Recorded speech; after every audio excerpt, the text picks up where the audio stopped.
All right, you're back in the cipher with the Podheads. I'm JB Perez here with Frank the Tank and C Money. Thanks to C Money for the What Burns C Money's High. And thanks to you guys for sticking with us all the way through here on YouTube. Make sure you subscribe and wherever you're listening.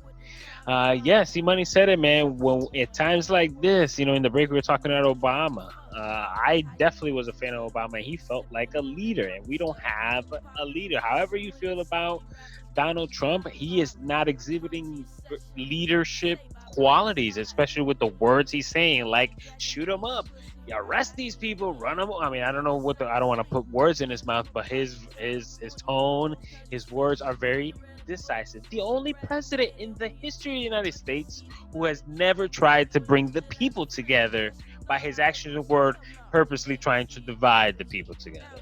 That's the president of the United States right now. Some people think he's trying to start a race war, I mean, if you're like super conspiracy theorists, and of course all potheads are a little bit conspiracy theorists, I don't think he's trying to start a race war, but some people believe that he is. Regardless of what you think, I don't think that one could argue that he has divided this country since day one. And no matter what, okay, he did not. These protests have nothing to do with him. Okay, he did not incite this. But here's what I'm gonna say: for the last 4 years, our country has been a powder keg. We have been extremely on edge. You know what I'm saying? The police have been getting away with murder, literally. The president has been spitting hate speech all over Twitter. Racists, nationalists, bigots have been empowered. And regardless of whether he's intended to or not, Trump has fueled this fire. And George Floyd, like you said earlier, sparked it. And he's responsible partly for all this rioting. He is. I'm sorry. You can call me whatever the hell you want to call me, but he is. And I'm just happy because, to be honest with you, I'm not playing the politics game anymore. So I don't, Joe Biden or whoever the hell, I think the internet and I think technology is going to hold, I said it before on the show, is going to hold everyone accountable. Nothing is going to be done in the dark anymore. So it doesn't really matter who the hell is in office. I will say, up until about 2 weeks ago, I was all but convinced that Donald Trump was going to win re-election. But not so much now because, like I said, regardless of what his intentions were, he's going to catch blame for all of this shit. And he's out. And so I'm happy. And if he's not, I don't believe fucking elections anymore, period. I would love, and I may purposely put like Trump and Republican hashtags in this video just so they see it. I would love to see someone that still wants to vote for him, and they will. There will be plenty.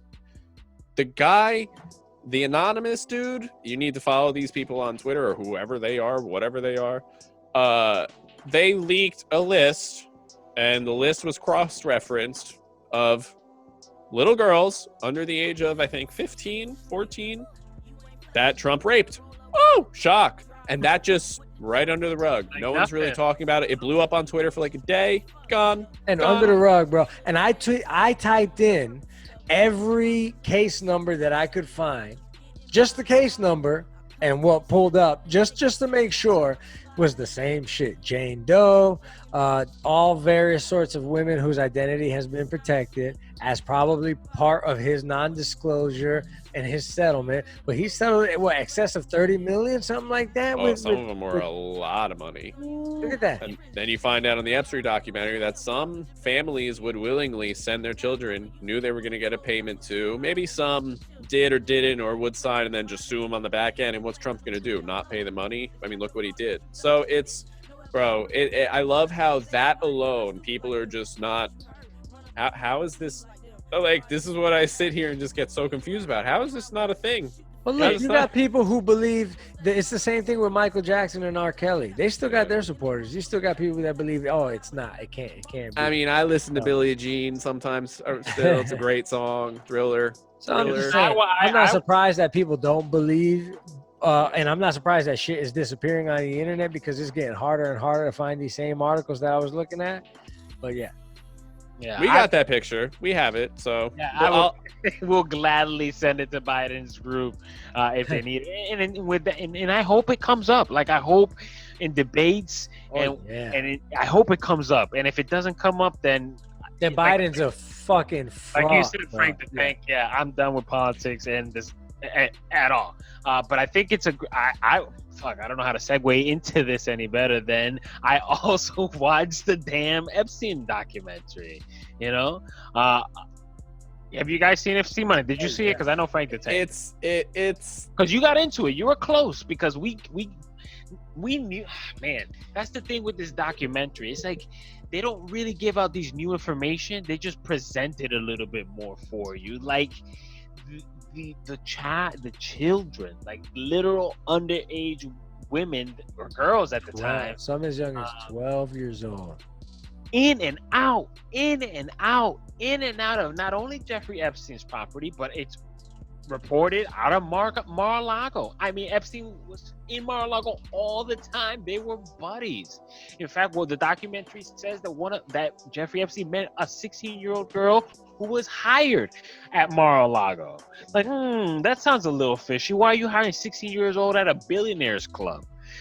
Anyways, he's a sick fuck. I mean, the bottom line is there's something that people, again, and it's so strange that people still aren't believing this. Like, you guys got to realize, like, this is real. The people, the most powerful rich people still to this day are still alive, are fucking little kids. They're fucking little children. There's a lot going on. And maybe, hey, little conspiracy theory for you. Maybe that's why people are trying to fuel these riots, so there's more going on in the news than his case is. But people won't forget, and I'm glad you mentioned that, JB. I hope that there's a debate, and I hope somebody questions him or people don't forget, because I won't forget. And months from now, I'll still be talking about this shit. So I want to find out who's going to hold him accountable or who's going to make him talk about these, because he better answer for that shit. I will sit here and tweet. How do we get a pedophile in the White House, bro? I'll sit here and tweet that list all day, every day. I'll make it my job. My goal in life will no longer be eating food to survive. It will be tweeting that list. Good. That documentary did reveal a lot of shit, JB. Thank you for that, because I wanted to talk about the documentary. Fuck Trump. Forget Trump. Let's move on real quick, because this documentary, while nothing was new, I previewed it earlier. I didn't learn anything new.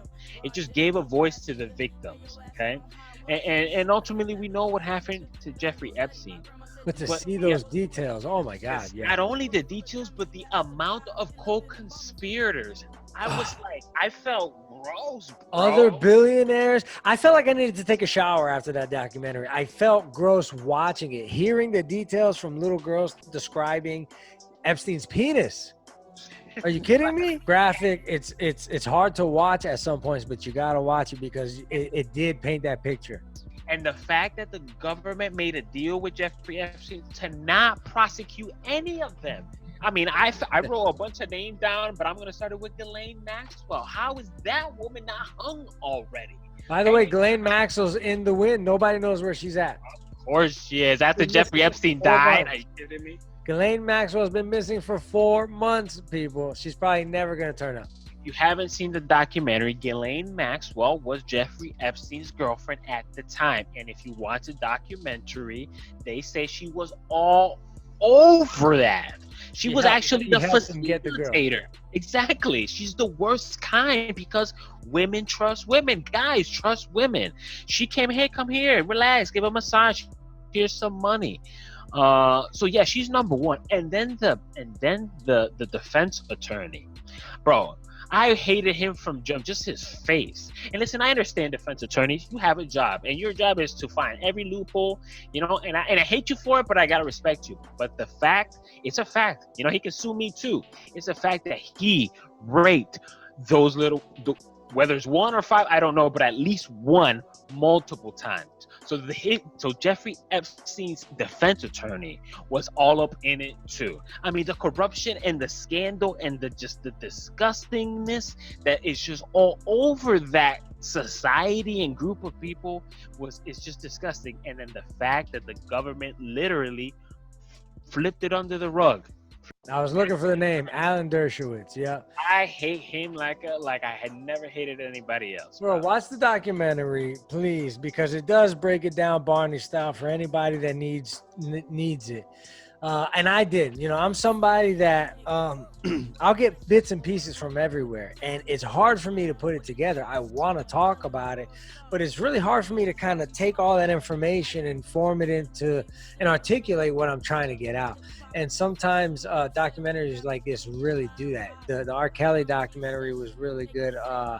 The 13th documentary, watch that.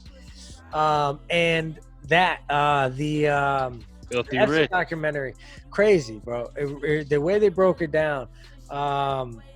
Bill Clinton's not off the hook yet, man. Bill Clinton's been out there 26, 27 That dude times. definitely did it, bro. There's rumors of Bill Gates going out there with him. It's billionaires. There's something about when you reach that billion level that apparently you just become a weird dude. You know what I mean? Like, I don't get it, bro. I don't understand what the appeal is. I mean, $1 billion is a lot of money, and Jeffrey Epstein got away for it for a long time. Yeah, like you said, the attorney, who's the attorney general for the United States, whoever that guy's called. Southern Florida, that guy. Yeah, they gave him a sweetheart deal. They gave him a break to where he only had to cop to like a solicitation of prostitution charge or something. So, of course, it's no secret. The more money you have, the more you're allowed to do.